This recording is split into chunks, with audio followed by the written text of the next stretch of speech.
Hi guys, welcome to today's video. Today we're talking about the Canon R7. I've had this pretty much since launch. I ordered it within an hour of it going live in the UK. I've taken almost 30,000 photos with it now, so I think I'm in a good position at some point to do a full review, but I do want to get a few more photos using the electronic mode because I tend to only use the manual mode on here, and I think it would be definitely good to do electronic as well to see what we kind of get from there as well. But this video is going to be a sort of first look and initial sort of thoughts on the camera, and then we'll go from there. Because of me only really using 1Ds before this, I've been using the adapter with everything and adapting the EF lenses to RF. I have no RF glass. I didn't want to commit myself to RF glass until I physically knew I'd want to use it full time. So what we're going to do with this video is we're going to go through and talk about this camera, talk about the specs of the camera, and then we're going to go from there and sort of talk about what I like and what I don't like so far. And then in the future we'll do a more longer stretched out video where we look at images and everything as well that I've taken with the camera. So let's move on to the next part. Let's go through the camera specs and everything that's sort of packed into this camera. Okay, so here we are with the Canon R7. I'll get that zoomed in ever so slightly for you there. Cool. So this is the R7. So we've got dual pixel AF on a APS-C sensor. It's got the old cap off there so you can see. So there's a sensor there for you. APS-C is a lot smaller in the hole there than a full frame would be. You've got 15 frames a second on mechanical with 30 frames a second on electronic. You've got 4K recording up to 60p. You've got IBIS in there, so you've got 7 stops of IBIS in here. You've got ISO up to 3200. You've got a 2.36 million dot viewfinder in the back there, and you've got Canon's flip out screen there as well. Turn it on so you can kind of see. Canon's flip out screen here, which is fully touch, as you can just see as I've started playing with there. So a lot going on there. It's got a Digi-X processor, and it's got a lot of functions on here. So you've got your dial up here, which you've got all your different modes. I tend to stick it into manual. You've got your aperture priority, you've got even just a normal manual mode if you really want to on there. You've got your record button, ISO button, dial here. You've got, which came got a lot of controversy, was the dial being on the back here with the joystick built into it, but I've personally never had a problem and I actually quite like it being there. I do miss having a dial here though instead, which is what I've got on my 1Ds. You've got a dial right here. You've got your preview there, you've got your cycle bin and all that sort of stuff.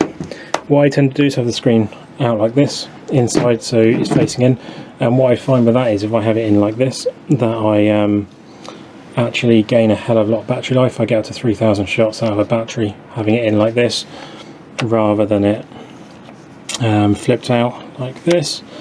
When it's flipped out like that, showing you all your settings and stuff, you're going to lose more battery there, so that's why I have it like that. Card slots, you got a dual card slot in the side here, both take the same card.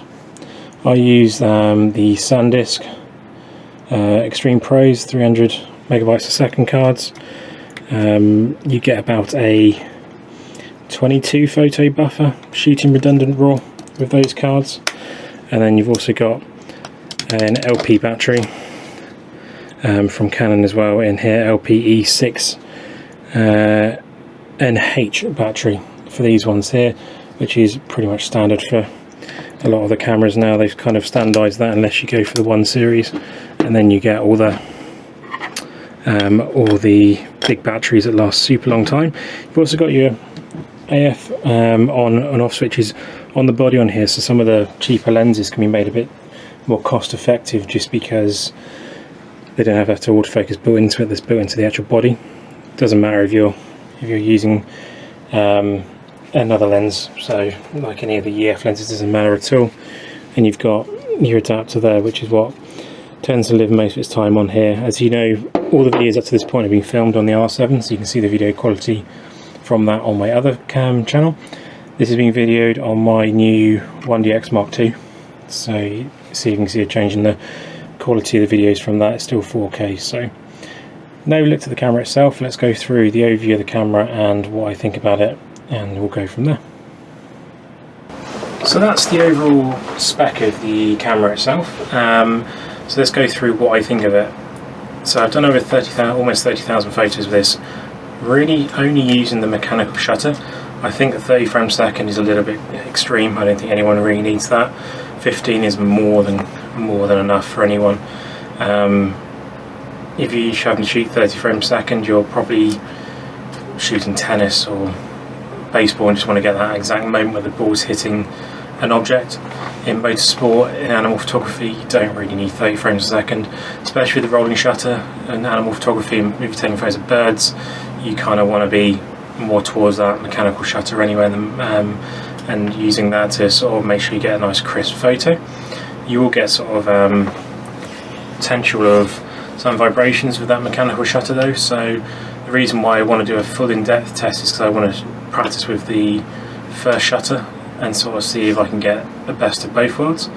But for me, my initial thoughts are, obviously this is only the cheaper end of the mirrorless cameras that Canon provide, but I don't tend to get as good a hit rate as I do with my 1DX.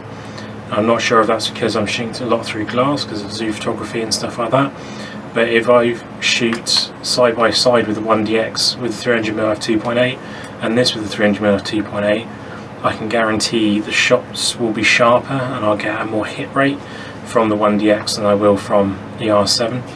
So for me personally, I'm not sure if that's APS-C versus full frame sort of thing rather than anything else, but I do get a much higher hit rate. That being said, the eye tracking function on this and the vehicle tracking, everything is just incredible that's built into this. The fact that you don't really have to worry about framing too much. Obviously with DSLR you've got a limited amount of boxes that you can kind of shoot through.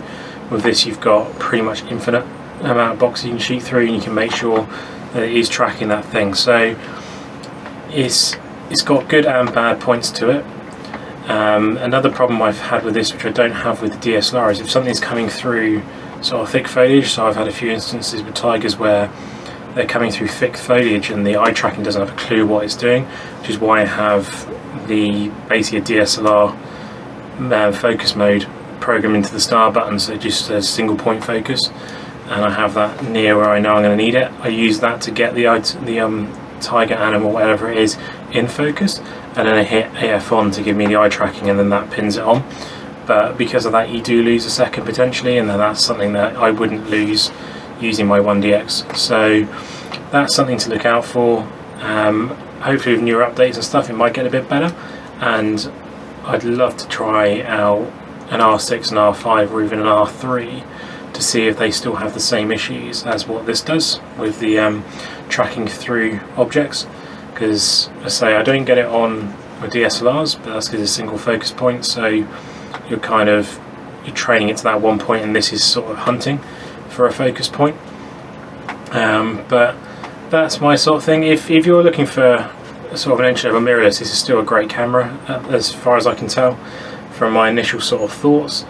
So I will be doing a full review in the future to kind of give you more insights into what it does provide and how good it is long term over shooting. We'll do photos, we'll look at photos comparing them to the 1DX as well, to kind of look at what sort of things we do get in difference. And I have got photos of lions coming towards me in the same moment, same conditions with both cameras shooting, and the quality difference. We can show through that and go through that. So I hope you enjoyed the video.